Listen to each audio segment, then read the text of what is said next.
We got our head coach Brad Brownell and PJ Hall. Really good win for our guys, much needed. I thought our team had as good a week of practice as we could have with finals. We got to do things every day, which was good. So I think that really helped us. I thought we had a great team win. It was great to see Alex come off the bench and shoot the ball the way he did. We've been waiting for a game like that. PJ was obviously terrific. I thought Al made some huge plays in overtime. We had a lot of guys play very well today. You see why Drake is a good team. Like, they're a winning team. They got a team that went to the tournament last year. They just have a winning pedigree. Their kids are going to continue to battle. It's a hard game to play. They're very small at 5 positions sometimes. And I'm just proud of the way our guys bounced back after a couple bad breaks to put the game in overtime. I thought we played great down the stretch. So terrific win and excited for our players. Hey, Coach, it's Trevor Gross from CUTigers.com. You've blown some late leads on the road this season. Tonight, you led the entire second half until they tied it with 13 seconds left. But you were able to bounce back, like you said, and get the win. Is this a turning point for this team? It's just a really good win, Trevor, against a very good team. That's what today was, a very good win against a very good team on a neutral court. Proud of our players. PJ, it looked like they might have got your arm on that last shot in regulation. Did you feel like they fouled you there? Honestly, in the end, it doesn't matter. I don't want to leave anything in the ref's hands. So honestly, in the future, I should probably go a little stronger to the basket, but it ended up winning in the end, so that's what matters. Coach, were you happy with that look that you got for PJ on the last shot in regulation? It seemed like you got what you wanted there. Yeah, absolutely. That's what we were trying to do. It's what we drew up in the timeout. Guys did a really good job, and PJ worked his tail off to get position. It's hard. The other team's battling you. There's a lot of hands in there. Our guys did a much better job today of getting the ball inside, feeding the post, seeing some skips, and making good plays, good decisions throughout most of the game. But yes, that was a good execution and a tough break for us at the end. Coach, Al had 13 points in the first half, didn't score in the second half, but made that huge 3 in overtime. How big was that? Big time shot. The game got a little different in the second half at times. I'm sure they made some adjustments and did a better job of guarding Al. Al made plays for other guys. He made the right play today more times than not. Obviously, that was a huge shot. In fact, I'm really proud of Al. We have 5 assists and no turnovers tonight. That's one of his best games in terms of distributing the ball. And then obviously he's a guy that can make big shots when we need him. He's done it throughout his career. So for him to have that big shot combined with 5 assists, no turnovers, I just thought it was a really good performance. Coach, what can you say about your free throw shooting? I think you were 12 of 13 in the last 10 minutes of regulation, and then 8 of 10 in overtime. Yeah, obviously it was a difference in the game. That's all the players. PJ was fantastic today, made all 9 of his free throws. He's going to get fouled a lot. He knows that. He's a very good player. He's a good shooter. We have a lot of confidence in him.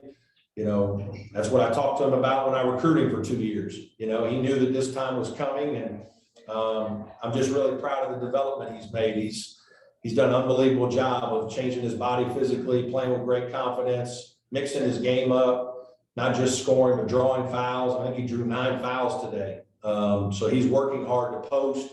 Our guys are doing a great job of looking for him. And then obviously the free throw shooting is what you need to do to win. And today our guys made the shots, big time shots. Hey, PJ, this is Davis Potter with the Clemson Insider. I'm curious, you guys have been in that situation so many times where you've had a double-digit lead there in the second half and watch it slip away. I'm just curious what you guys were thinking, saying to each other going into that overtime period.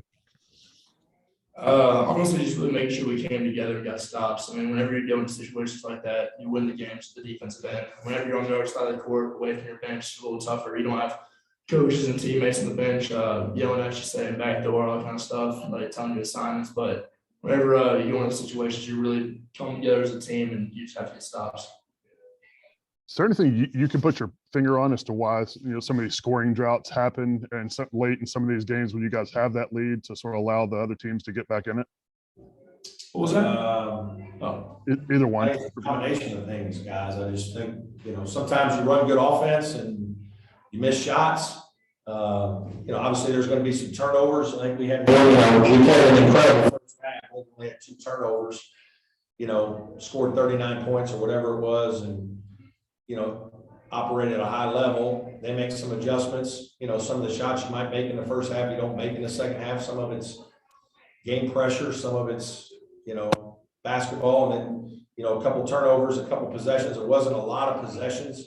And so the game just kind of changes and swings. It's basketball. That's what's really hard. What I think was telling is the way our guys battled back in overtime and really regrouped, and the way we played in overtime. I mean, we dominated overtime, which was great to see. For either one of you, is this a game you felt like you just, no matter what it looked like, how you got it, you just sort of needed to get, losing 4 of the last 5 coming in? Yeah, certainly it was a game that we needed to win, absolutely. And this was a good team. Drake's a good team. It's never Loyola to win the Valley. I mean, we knew this when we signed up for the game. Like, we know that most people don't know who Drake is, but people in basketball do. And so this was a very good non-conference, neutral court win. Our team was very hungry. I thought we had great practices all week. We're very disappointed with how we finished the game against Miami.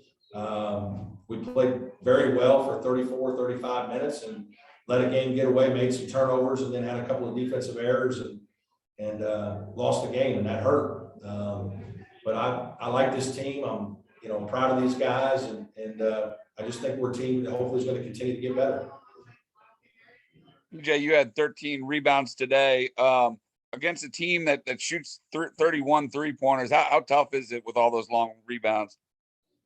I mean, whoever's a long rebound, short rebound, comes right up the ring, just track him down.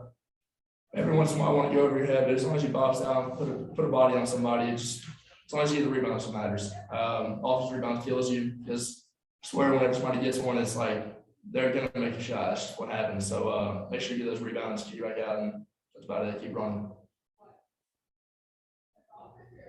Coach, how good does it feel to have final exams behind your guys, and now you have a nice little home stretch here, 4 out of your next 5 at home in Little John? Yeah, it does. I mean, this has been it's a hard stretch. We feel like we played a lot of games up until this week, and then this week, obviously, with finals, there's a lot of stress on these guys. People forget about how hard it is sometimes. What was it like when you were in finals? You know what I mean? Like, there's a lot of work to be done, a lot of projects, papers. It's nice for our guys. The problem is we really don't get to take a breath. I mean, we've got Tuesday, we play a very good Miami, Ohio team at home, and then we've got our rival on over the weekend. So basketball just keeps coming. You just got to kind of put your head down, keep grinding. Certainly this will make the bus ride back better. But we know we got work to do, and I think we'll be excited to get back to Little John. We played in front of a lot of good fans and good crowds so far this year. I hope that, this week, even though we don't have our students, that we'll have good crowds there.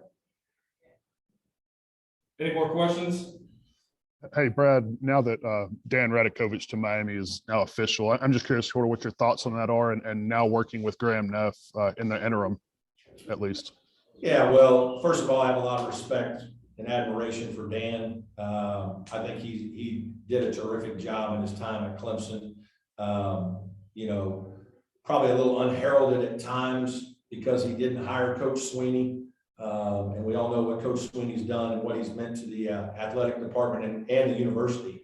But Dan was a big part of, doing things necessary to help that program be what it is in terms of not only building facilities, but, hiring coaches, assistant coaches, and salaries to pay for those things, and just streamlining things within the department. I just think he's a professional that's been doing it a long time, and just have a lot of respect for the job he's done. He was very supportive of me in our program, helped us build, renovate Little John in the Swan Pavilion, which has made a major impact on our program.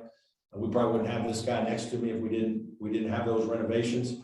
And then obviously I'm, ecstatic for Graham, that to work with Graham. He's been my sports supervisor, for the last 9 years. We've worked well together. I think he's a rising star in the profession. And I think, hopefully our administration sees that. And I know he'll continue to do great things for Clemson athletics. All right. Thank you, guys. Thanks, guys. Thanks, everybody.